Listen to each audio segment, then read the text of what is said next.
बात तब की है जब मैं पोस्ट ग्रेजुएशन कर रहा था। मेरा कॉलेज मेरे घर से कुछ 50 किलोमीटर दूर था, तो रोज़ अप डाउन करना पॉसिबल नहीं था। इसलिए मैंने अपने कॉलेज के हॉस्टल में एडमिशन ले लिया। मेरा कॉलेज प्राइवेट था, तो हॉस्टल का किराया भी लगता था। हॉस्टल का रेंट ज़्यादा था, पर मुझे सबसे बड़ा कमरा मिला तो मैं संतुष्ट हो गया। काफ़ी लड़के रह रहे थे उसमें, तो सोचा घर से दूर मन भी लग जाएगा।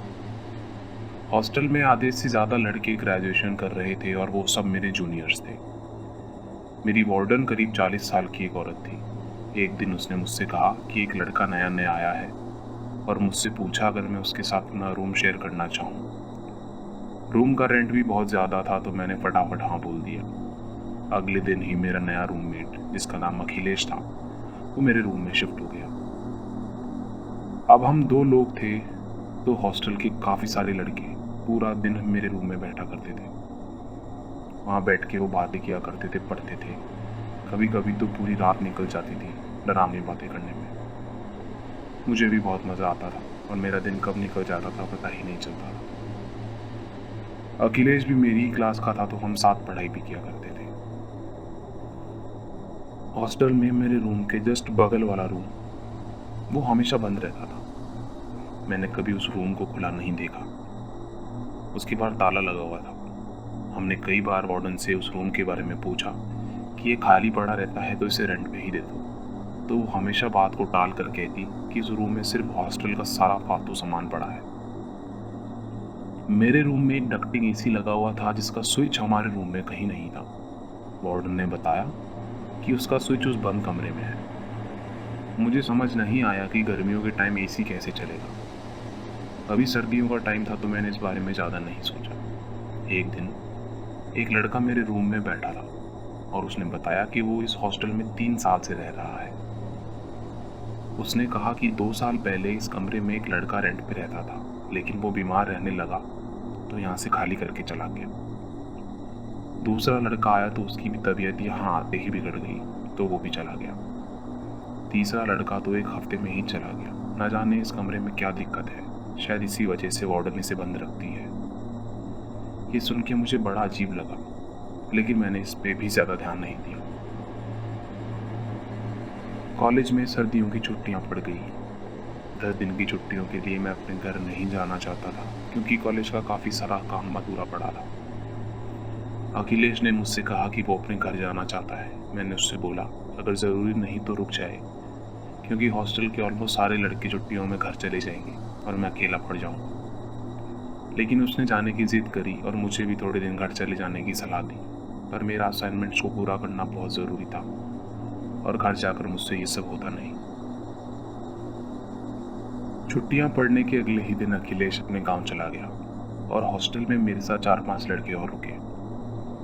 मैं सुबह 4 बजे अलार्म लगा के पढ़ने के लिए उठा करता था और रात में जल्दी सोया करता था। मैंने रात में 10 बजे के आसपास अपना अलार्म चेक किया और गेट को बंद करने लगा। इतने में ही किसी ने मेरा दरवाज़ा खटखटाया।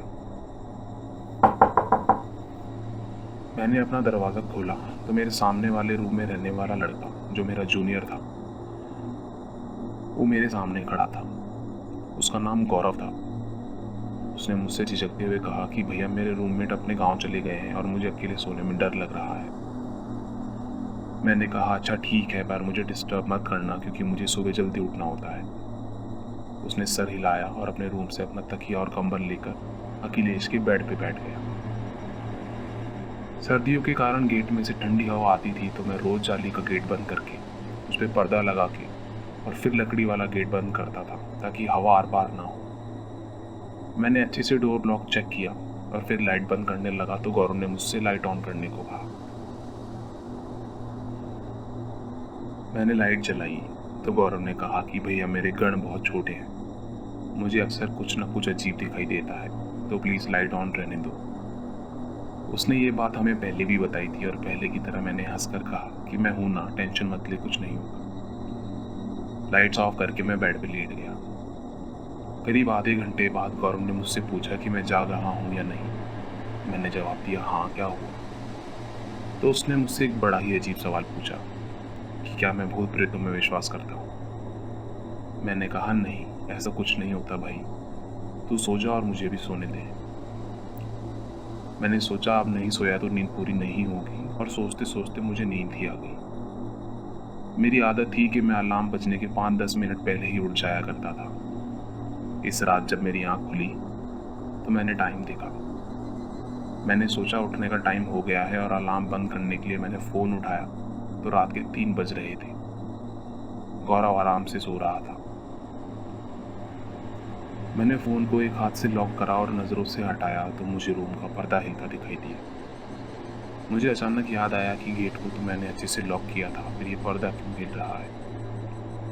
मैं थोड़ा उठकर बैठा तो मैंने देखा पूरा गेट खुला हुआ था और ज़ोर से हवा चल रही थी। एक पल के लिए मेरी सांसें रुक गई। मैंने सोचा शायद गौरव किसी काम से उठकर रूम से बाहर गया होगा और दरवाज़ा खुला छोड़ दिया होगा।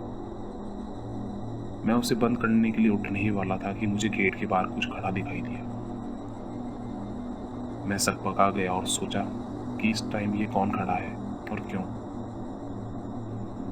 मैंने आवाज़ लगाई और पूछा कौन है बाहर। कोई जवाब नहीं आया। मैंने मेरी बगल से चश्मा उठाया और पहना तो मेरा शरीर ठंडा पड़ गया। बाहर जो भी खड़ा था या खड़ी थी, उसके बड़े से बाल हवा में लहरा रहे थे। मेरी इतनी भी हिम्मत नहीं हुई कि मैं बाहर जाकर देखूं। फिर धीरे से मेरे रूम का दरवाज़ा खुला और एक लंबी सी औरत गेट पे खड़ी हो गई।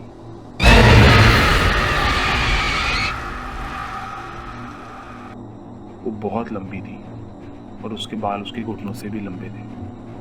उसे देख के मेरे मुंह से ऐसी चीख निकली जिससे पूरा हॉस्टल उठ गया।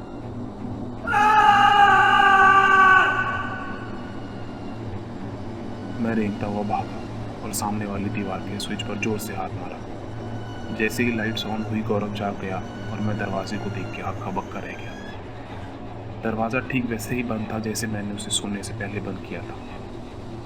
मुझे मेरे पीछे से हवा के तेज़ बहने की आवाज़ आने लगी तो देखा डक्टिंग चल रही थी। वही डक्टिंग जिसका स्विच उस कमरे में था जो हमेशा लॉक्ड रहता है। मैं इधर उधर घबराते हुए देखने लगा तो गौरव ने मुझसे पूछा क्या हुआ और मैं पसीने में गीला क्यों हो रखा हूँ। मेरे मुंह से आवाज़ भी नहीं निकल रही थी कि इतने में ही वार्डन घबराते हुए आई। मैंने उसे कैसे तैसे ये बात बताई। उसने सुनते हुए देखा कि एसी चल रहा है तो वो भाग के उस रूम के बाहर गई जो अभी भी बंद था। वार्डन हमारे पास आई और बोली ये बात किसी और को मत बताना, और इतना बोल के चली गई। सुबह के 4 बज रहे थे और मैंने अपना सारा सामान पैक किया और सुबह होते ही अपने घर आ गया। मैंने ये बात घर पे सबको बताई लेकिन किसी ने ज़्यादा सीरियस नहीं लिया। लेकिन ये मैं जानता हूँ कि जो मैंने देखा वो सब सच था। इतना सच कि उसे सोचने में भी डर लगता है।